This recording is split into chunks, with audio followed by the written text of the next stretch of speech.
मनीष को न्याय मिलना चाहिए और मनीष को न्याय दिलाकर रहूंगा, रासुका हटवा के रहूंगा और मनीष को इन सब झूठे केसों में तमिलनाडु और बिहार से बेल दिला कर रहूंगा, बाहर करा के रहूंगा, उसे बिहार का बेटा बना के रहूंगा। बिहारी मजदूरों को तमिलनाडु में प्रशासन द्वारा पीटा जा रहा है, प्रशासन द्वारा पीटा जा रहा है। ये मनीष कश्यप नहीं कह रहा है, ये आपका चैनल नहीं कह रहा है। 1 महीना पुलिस में रहने वाले व्यक्ति के बाद, पुलिस कस्टडी में रहने वाले व्यक्ति के ऊपर तमिलनाडु पुलिस को शक हुआ कि अब इस पर रासुका लगा दीजिए, जो 1 महीना से पुलिस कस्टडी में घूम रहा है। सोचिए आप, ये है तमिलनाडु पुलिस का डर। अगर ये भी मजहरुद्दीन होते तो मनीष ना होते तो हो सकता है इनके लिए भी लोग आ जाते। इस देश की तो यही परिकल्पना है ना, जो कहता है कि भारत तेरे टुकड़े टुकड़े होंगे, उसके लिए लोग आ जाते हैं। और जो भारत माता की जयकारा करता है, भारत माता की बात करता है, उसकी लोग कब्र खोदने की बात करने लगते हैं। नमस्कार, मैं हूं केशव बालान।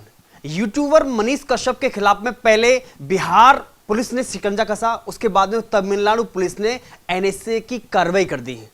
जब सुप्रीम कोर्ट में दरवाजा खटखटाया मनीष कश्यप ने, तो वहां से भी राहत नहीं मिली। अगली तारीख 10 तारीख की नियत की गई है, 10 अप्रैल की। आज इसी खास मुद्दे पर बातचीत करने के लिए हमारे साथ मौजूद हैं वरिष्ठ अधिवक्ता सुप्रीम कोर्ट के doctor AP Singh ji. Sir, बहुत बहुत स्वागत है आपका खबर इंडिया पर। एनएसए की कार्रवाई करना मनीष कश्यप के खिलाफ में क्या सोची समझी रणनीति है, साजिश है, या उससे आतंकवादी वाकई में उन्होंने देशद्रोह का काम किया था? नहीं, बिल्कुल उसने काम नहीं किया। मनीष कश्यप एक सैनिक का बेटा है और इस देश के सैनिक के खून में डीएनए ऐसा नहीं होता है कि वो राष्ट्रीय सुरक्षा के लिए घातक होने वाले व्यक्ति को, बच्चे को पैदा कर दे अपनी कोख से। उसका पिता सैनिक है और मनीष कश्यप के साथ जो हो रहा है पॉलिटिकल एंटी रिवेंजफुल मोटिव से हो रहा है, राजनीतिक प्रतिद्वंदिता की वजह से हो रहा है, राजनीतिक विद्वेष की भावना से हो रहा है। इसलिए हो रहा है कि वो क्यों लिखता है मनीष कश्यप सन ऑफ बिहार क्यों लिखता है, पूर्वांचल की बात क्यों करता है, उत्तर प्रदेश, बिहार, मध्य प्रदेश, झारखंड, छत्तीसगढ़ के लोगों की बात क्यों करता है, क्यों वो प्रवासी लोगों की बात करता है, क्यों वो हिंदी भाषी लोगों की बात करता है। अगर हिंदी भाषी लोगों के लिए बात करना गुनाह है तो वो गुनाह स्वीकार कर रहा है निश्चित तौर पर। देखिए, माननीय मोदी जी गुजरात से वाराणसी पहुंचे, पहले गुजराती में बोलते थे, लेकिन जब देश ने उन्हें स्वीकार किया, प्रधानमंत्री के लिए तैयार किया, तो जब वाराणसी पहुंचे तो उन्हें किसी ने प्रवासी तो नहीं कहा, उन्हें किसी ने बाहरी तो नहीं कहा, उन्हें अपना देश का माना और घर घर मोदी और हर हर मोदी के नारे लगा दिए। और पूरे देश ने 1 बार नहीं, 2 बार नहीं, तीसरी बार देश के माननीय प्रधानमंत्री के रूप में स्वीकार करने जा रहा है। माननीय मोदी जी हिंदी में राष्ट्रभाषा है, महात्मा गांधी ने राष्ट्रभाषा पर जोर दिया, डॉक्टर अंबेडकर जी ने राष्ट्रभाषा पर जोर दिया, भारत के संविधान ने राष्ट्रभाषा पर जोर दिया, डॉक्टर राजेंद्र प्रसाद प्रथम राष्ट्रपति, उन्होंने हिंदी भाषा पर जोर दिया। और आज देश के माननीय प्रधानमंत्री जब पूरी दुनिया में जाते हैं, अमेरिका, लंदन, चीन, जापान, रूस जाते हैं, तो हिंदी में भाषण देते हैं। हिंदी भाषा हमारी भाषा है। और हो क्या रहा है वो मैं आपको दिखाने जा रहा हूं। हो क्या रहा है मनीष कश्यप के साथ, क्यों ऐसा हो रहा है, ये चीज देखने की है, समझने की है। ये देखिए, अब आप, केवल मनीष कश्यप ने नहीं बोला, मनीष कश्यप ने बाद में बोला, पढ़ के बोला, टीवी देख के बोला। अमर उजाला, दैनिक भास्कर, अमृत बाजार पत्रिका और हिंदुस्तान अखबार, जो आजादी से पहले की लड़ाई लड़ रहे थे, आजादी के समय में भी हिंदुस्तान अखबार था, उसमें देखिए आप क्या लिखा है। त्रिपुर से शुरू हुई हिंसा ने चेन्नई तक पहुंची, 2 लोगों के मरने की आशंका। यह हिंदुस्तान कह रहा है, मनीष कश्यप अभी नहीं कह रहा है जी। बर्बर तमिलनाडु में हिंदी भाषी मजदूरों पर लाना हमले, हिंदुस्तान कह रहा है। बिहार जैसे गरीब राज्य ध्यान दे केंद्र सरकार, ये नीतीश कुमार कह रहे हैं, बिहार के मुख्यमंत्री, उसी के साथ दोनों खबरें लगी हुई हैं। ट्रेनों में जगह नहीं, डर से घरों में बंद है हिंदी भाषी। ये देश के लिए काला दिन था कि जिसने हिंदी भाषा की बात की, हिंदी भाषा को बढ़ाने, हिंदी भाषा के संरक्षण, हिंदी भाषा की सुरक्षा की बात की, उसे रासुका लगा दी गई, एनएसए लगा दिया गया। बिहारी मजदूरों का दर्द, प्रभावित इलाकों में कारखाना जाना छोड़ा, आर्थिक संकट भी मंडराने लगा। तमिलनाडु प्रशासन मूक दर्शक। ये कौन कह रहा है? दैनिक भास्कर कह रहा है। ये कौन कह रहा है? ये देखिए, ये सारे अखबार कह रहे हैं। प्रभात खबर कह रहा है। प्रभात खबर कह रहा है तमिलनाडु में बिहार के मजदूर निशाने पर, स्टेशनों पर घर लौटने वालों की लंगी लंबी कतार, बताई अपनी पीड़ा। त्रिपुर में फंसा है परिवार, जाने से डर रहे हैं परिजन। बिहारी मजदूरों को तमिलनाडु में प्रशासन द्वारा पीटा जा रहा, प्रशासन द्वारा पीटा जा रहा है। ये मनीष कश्यप नहीं कह रहा है, ये आपका चैनल नहीं कह रहा है, ये डॉक्टर अनिल कुमार साहनी फ्लैग कर रहे हैं, ये कर रहे हैं। प्रभात खबर दिखा रहा है, अमर उजाला दिखा रहा है, दैनिक जागरण दिखा रहा है।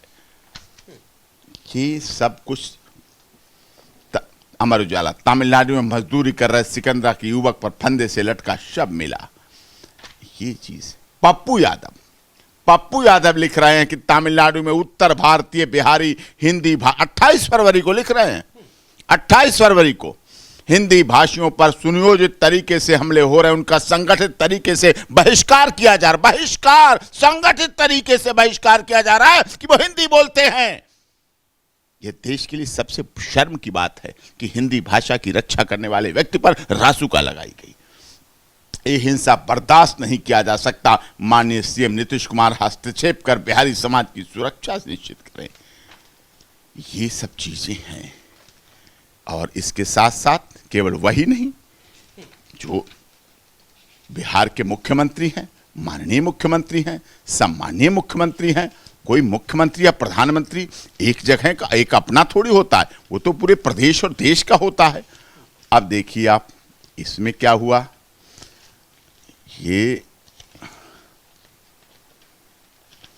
नीतीश कुमार कह रहे हैं, Nitish Kumar express concern over attacks on Bihar labours in Tamil Nadu.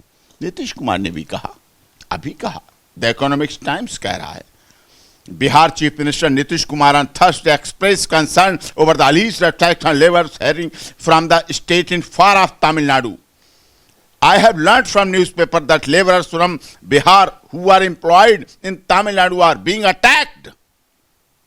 I have asked the Chief Secretary and the Director General of Police of Bihar to speak to officials in Tamil Nadu and ensure safety and security of Bihar workers there, Kumar tweeted. मुख्यमंत्री का फर्ज था, उन्होंने निभाया, उन्होंने इस बात के लिए कार्रवाई की। ये सब कुछ है, ये सब कुछ कहने की सजा क्या मिली? मनीष कश्यप को मिली, और किसी अखबार को नहीं, और किसी पत्रकार को नहीं, और किसी सांसद को नहीं, किसी नेता को नहीं, किसी न्यूज़ चैनल को नहीं, किसी रिपोर्टर को नहीं। ये शुरू हुआ सिलसिला बिहार। FIR 3/23 रजिस्टर्ड होती है 5/3/23 को।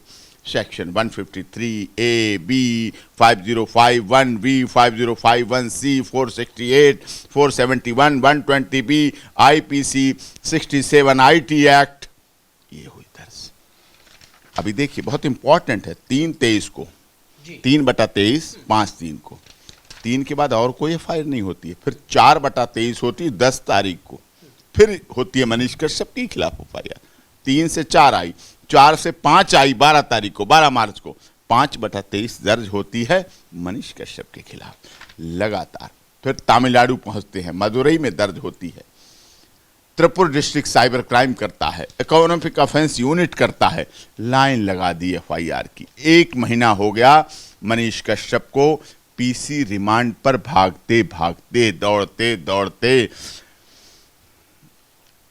एक महनवा मझौलिया डिस्ट्रिक्ट वेस्ट चंपारण बिहार का रहने वाला एक पत्रकार, उसको 1 महीने तक आप पुलिस कस्टडी में रिमांड पर घुमाए जा रहे हैं। तमिलनाडु और बिहार, ये मानव अधिकारों का हनन नहीं है, ये मानव अधिकारों का कुचला जाना नहीं है। क्यों मानव अधिकार आयोग, मानव अधिकार राज्य आयोग बिहार क्यों नहीं इस पर कार्रवाई कर रहे हैं? क्यों नहीं सवाल पूछ रहे हैं? क्यों नहीं इस पर सवाल उठाए जा रहे हैं? अब बात आती है छोटा पत्रकार, बड़ा पत्रकार, इससे क्या फर्क पड़ता है? पत्रकार छोटा हो या बड़ा हो, इससे क्या फर्क पड़ता है? इससे तो फर्क नहीं पड़ता है। अगर पत्रकारिता के द्वारा उसने अपनी निडर, निष्पक्ष, निर्भीक पत्रकारिता और आईडी और कलम के द्वारा, इस आईडी और पेन के द्वारा अगर काम किया है, अगर समाज को दिशा देने के लिए काम किया है, अगर उसने प्रवासी लोगों की रक्षा के लिए काम किया है, अगर उसने प्रवासी लोगों के दर्द को अपने चैनल के माध्यम से, सोशल मीडिया के माध्यम से सरकार तक जगाने का काम किया है, तो उसने वही काम किया जो लोकतंत्र में होता है। लोकतंत्र में आवाज़ को उठाना, फ्रीडम ऑफ स्पीच, बोलने की आज़ादी को रोकना, ये तो संवैधानिक नहीं है, संविधान के खिलाफ है, हमारे लोकतांत्रिक अधिकारों के खिलाफ है। We the people of India, हम भारत के लोग संविधान में बोला जाता है। We are the biggest democracy of the world, हम दुनिया की सबसे बड़ी डेमोक्रेसी है, हम मदर ऑफ द डेमोक्रेसी है। माननीय मोदी जी 2023 में G20 के द्वारा पूरी दुनिया के विभिन्न देशों की अध्यक्षता कर रहे हैं। पूरे के देशों के लोग यहाँ भारत में आ रहे हैं, गर्व की भावना से देख रहे हैं। सीना चौड़ा हो जाता है कि हमारा देश का ऐसा प्रधानमंत्री भी है जो पूरे देश में ले जा रहा है नाम को। और ऐसे में भारत सरकार की नाक के नीचे हमें पार्टी बनाना पड़ा, यूनियन ऑफ इंडिया को, मिनिस्ट्री ऑफ होम अफेयर्स को, हमें बनाना पड़ा स्टेट ऑफ बिहार और स्टेट ऑफ तमिलनाडु को पार्टी, और उनकी नाक के नीचे मनीष कश्यप के साथ इतना अन्याय हो रहा है, इतना अनजस्टिस हो रहा है, इतना गलत हो रहा है, गैर कानूनी, कि उसके बोलने के अधिकार की क्षमता छीन ली गई, उसके विचार की धारा छीन ली गई, उसके साथ रासुका लगा दी गई, उसके साथ इतनी धाराएं लगा दी गई, इतने थानों में केस रजिस्टर कर दिया गया। ये अनजस्टिस है। एक तरफ तो मोदी जी पूरी दुनिया में इतना परचम लहरा चुके हैं, गर्व होता है, मैं ऐसा नहीं, फक्र लगता है कि जब यूक्रेन और रूस का युद्ध होता है तब जो देश का झंडा, राष्ट्रीय ध्वज लेके जो निकल जाता है, छात्र, हमारे देश के कितने छात्र थे, पाकिस्तान के भी थे, श्रीलंका के भी थे, नेपाल के भी थे और बांग्लादेश के भी थे, लॉ MBBS पढ़ने जाते हैं, मेडिकल के छात्र छात्राएं थे, बच्चे थे। जब वहाँ वो गए और युद्ध शुरू हो गया, अब उन्हें निकलने के लिए यहाँ माँ बाप परेशान, परिवार वाले परेशान कि हमने तो बेटे बेटी को डॉक्टर बनाने के लिए भेजा था, अब तो लाश आएगी वहाँ से, अब तो ये भावनाएं, शंकाएं, समाधान किया मोदी जी ने। एक बार बात की यूक्रेन और रूस से कि हम कह रहे हैं कि हमारे देश के जितने भी छात्र छात्राएं हैं उनको आप वापस भेजिए, और जो छात्र छात्रा हमारा राष्ट्रीय ध्वज लेके आएगा, पहचान राष्ट्रीय ध्वज की, और जिस गाड़ी पे राष्ट्रीय ध्वज लगा होगा, जिस बस पे राष्ट्रीय ध्वज लगा होगा, जिस कारवां पे राष्ट्रीय ध्वज लगा होगा, उसको अगर यूक्रेन और रूस की किसी सेना ने जरा सी खरोंच मार दी तो फिर परिणाम बुरे होंगे। एक आवाज में शांति आ गई। उस राष्ट्रीय ध्वज, हमारे राष्ट्रीय ध्वज को लेके पाकिस्तान के छात्र छात्राएं, मैं ये नहीं कहता पाकिस्तान के छात्र छात्रा, वो भी अपने हैं, बांग्लादेश के छात्र छात्राएं, श्रीलंका के छात्र छात्राएं, सब तिरंगा लेके निकल आए, सुरक्षित अपने घरों में आ गए, बाहर आ गए, अपने देश में आ गए। तो एक गर्व का विषय था। और राष्ट्रीय ध्वज क्यों सुरक्षित था? राष्ट्रीय सुरक्षा की भावना देश के माननीय प्रधानमंत्री की वजह से ही नहीं थी केवल साहब, कि आप कहें कि मोदी जी की वजह से हमारा राष्ट्रीय सुरक्षित है, नहीं, इस देश के सैनिकों के त्याग, बलिदान और तपस्या की वजह से राष्ट्रीय ध्वज सुरक्षित है। क्योंकि राष्ट्रीय ध्वज की रक्षा के लिए जब हमारे देश की सीमा पर सैनिक, हमारे देश के सैनिक, मनीष कश्यप जैसे के बाप पिता जब सीमा पर खड़े होते हैं और हमले होते हैं तो उनके शरीर में गोलियां सामने निकलती हैं सारी। जब उनके पोस्टमार्टम किए जाते हैं, हमारे देश के सैनिकों के जब पोस्टमार्टम किए जाते हैं तो सारी गोलियां सीने पर मिलती हैं, पीठ पीछे किसी सैनिक के, हमारे देश के कभी गोली नहीं निकली। वो सैनिक है। उन सैनिकों के त्याग, बलिदान, तपस्या की वजह से हमारा राष्ट्रीय ध्वज, तिरंगा लहराता है। ये भाव है भारत माता का। लेकिन आज लेकिन मनीष कश्यप जो तिरंगा लहरा रहे थे, आज उनसे किसको खतरा है? क्या बिहार सरकार, तमिलनाडु सरकार इतना डर गई कि NSA तक की कार्रवाई कर दी? जब हमने यहाँ माननीय सर्वोच्च न्यायालय में पिटीशन फाइल की, देखिए बड़ी, आप इसकी क्रिमिनोलॉजी देखिए। यहाँ पिटीशन हमने फाइल की और पिटीशन फाइल होते ही वहाँ तुरंत पीसी रिमांड चल रहा था मनीष कश्यप का तमिलनाडु पुलिस द्वारा। इन्वेस्टिगेशन पूरी हो गई, इन्वेस्टिगेशन कंप्लीट हो गई। जांच जब पूरी हो जाती है तो मुलजिम को मदर कोर्ट जो कि पटना थी वहाँ, क्योंकि यहाँ से ट्रांजिट रिमांड लेके गए थे तो वहाँ से वापस भेजने की प्रक्रिया शुरू कर दी, वहाँ से भेजने के लिए कर दिया। जब वहाँ से वापस भेजने की बात आई तो कोर्ट में पेश किया, कोर्ट ने आदेश कर दिया जाओ वापस ले जाओ। तुरंत आनन फानन में तमिलनाडु पुलिस रात के 9 बजे कोर्ट खुलवाती है, रात के 9 बजे। मुझे कोर्ट खुलने पे आपत्ति नहीं है, रात के 9 बजे तमिलनाडु कोर्ट खुली। हमने भी यहाँ सुप्रीम कोर्ट खुलवाई है, हमने माननीय सर्वोच्च न्यायालय और माननीय दिल्ली उच्च न्यायालय को, जब दिल्ली दंगे हो रहे थे, लोग मर रहे थे, तब हमने भी ऑनरेबल हाई कोर्ट खुलवाई। सुप्रीम कोर्ट भी कई बार इसमें खुलवाई, जब जीवन की भय या फांसी के मामले होते हैं तो उसके लिए खुलवाई। पीसी रिमांड की सबसे बड़ी रिक्वायरमेंट होती है कि आपको इन्वेस्टिगेशन में क्या रिकवरी करनी है, क्या बरामदगी करनी है, क्या रिकवर बरामदगी या क्या चीज़ करना चाहते हैं वो चीज़ करें। जब आप वो कर चुके तो अब आपको क्या चाहिए, किसी और को अरेस्ट करना तो करिए जाके आप। इसको इंट्रोगेट करना आपने पूछ लिया, एक जगह पूछ लिया, 2 जगह, 1 महीना हो गया है उसको पीसी रिमांड पर घूमते हुए, उसके बाद रासुका लगाई जा रही है। सबसे बड़ा सवालिया निशान यहां पर है, 1 महीना पुलिस में रहने वाले व्यक्ति के बाद, पुलिस कस्टडी में रहने वाले व्यक्ति के ऊपर तमिलनाडु पुलिस को शक हुआ कि अब इस पर रासुका लगा दीजिए, जो 1 महीना से पुलिस कस्टडी में घूम रहा है। सोचिए आप, ये है तमिलनाडु पुलिस का डर, ये है भय, ये है सरकारों के प्रति आपस में सामंजस्य। जो जन्मदिन का केक कटता है ना साहब, जब इकट्ठे होते हैं सब, उसका परिणाम है। गलती एक हुई है मनीष कश्यप से, गलती भी मानना चाहिए, स्वीकार करना चाहिए अपनी गलती। इसने एक पत्रकार होने के नाते एक बहुत बड़ी बात कह दी थी कि हम तेजस्वी यादव को मुख्यमंत्री नहीं बनने देंगे। ये गलत था। पत्रकार का मतलब पत्रकारिता करना है, खबर को दिखाना है, सच की तह तक जाना है। आप भी कवरेज करते हैं, आप भी ग्राउंड जीरो पर रिपोर्टिंग करते हैं, आप भी अपने कानों से खबर को सुनते हैं, बात करते हैं लोगों से जाके।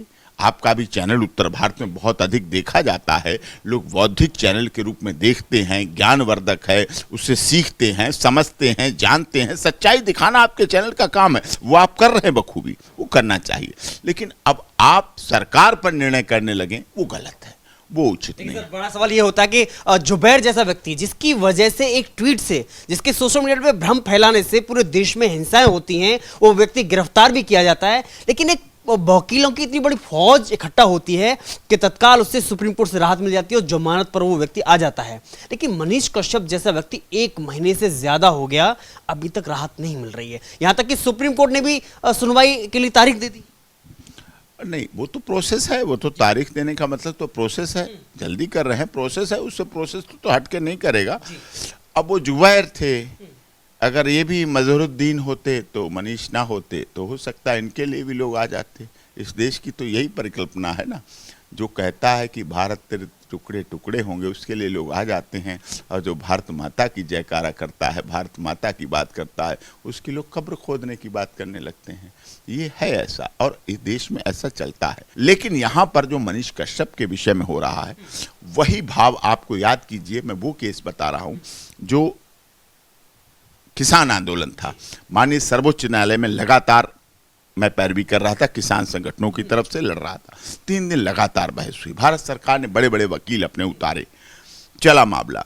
लेकिन लोग कहते थे कि देखिए सिंह साहब, लोकसभा राज्यसभा पास कर चुके इन किसान बिलों को, देश के महामहिम राष्ट्रपति हस्ताक्षर कर चुके हैं, मध्य प्रदेश के आदरणीय शिवराज चौहान जी इसे लागू करने जा रहे हैं, अब इनमें कुछ नहीं हो सकता, अब इनमें कुछ नहीं हो सकता। लेकिन माननीय सर्वोच्च न्यायालय जीवंत था, तत्कालीन चीफ जस्टिस ऑफ इंडिया जागरूक थे, ज्वलंत थे, और उन्होंने उन कानूनों पर स्टे दिया, रोक लगाई।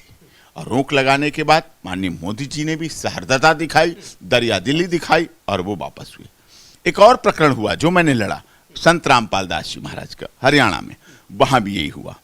950 लोगों पर देशद्रोह लगा दिया गया। मैं समझता हूं भारत में पहली बार ऐसा हुआ होगा कि 950 लोगों पर देशद्रोह का केस संत रामपाल दास जी के अनुयायियों पर लगा दिया। नेपाल के नागरिकों पे, बच्चों पर देशद्रोह लगा दिया गया, बच्चों पर। सोचिए आप, जिनको हमें कई बच्चे ऐसे थे जब हमने उनके बर्थ सर्टिफिकेट लगाए तो बाद में बच्चे डिक्लेयर हुए, वो जुवेनाइल में गए, जस्टिस बोर्ड में गए। उन बच्चों पर नेपाली नागरिकता अंधाधुंधी ऐसी होती है सरकार की, लिखा नागरिक कहां का, नेपाल का। तो जो नेपाल का नागरिक है तो वो भारत का देशद्रोही कैसे हो? वो देशभक्त ही नहीं तो देशद्रोही कहां से हो गया? उसकी तो देशभक्ति नेपाल है, उसकी तो नागरिकता नेपाल है, वो तो भारत का है ही नहीं, वो तो यहाँ का गेस्ट है, टूरिस्ट के रूप में आया है, वो तो एक भक्ति के मार्ग पे आता है संत रामपाल दास के पास। तो ऐसा होता है, केस रजिस्टर्ड होते हैं, लेकिन उनके लिए बचाव किया जाता है। स्वामी चिन्मयानंद पे उत्तर प्रदेश सरकार पूर्व गृह राज्य मंत्री थे भारत सरकार में, अटल जी की सरकार में, उन पर ऐसे केस लगा दिए गए, गलत केस लगा दिए गए।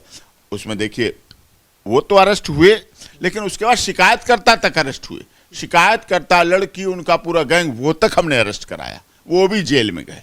सोचिए आप, और न्याय हुआ, बरी हुए। सवाल बार बार वही आ रहा है कि मनीष कश्यप के खिलाफ में तो बहुत सारे लोग आ गए, चाहे बिहार सरकार हो चाहे तमिलनाडु सरकार हो, लेकिन पक्ष में अब बात करें आपकी तो आप एक खुलकर के मनीष कश्यप के समर्थन में आप आए हैं, लेकिन अब सवाल फिर भी वही बड़ा है कि मनीष कश्यप को न्याय कैसे मिलेगा और पत्रकारिता की जो स्वतंत्रता है वो कैसे जिंदा रहेगी?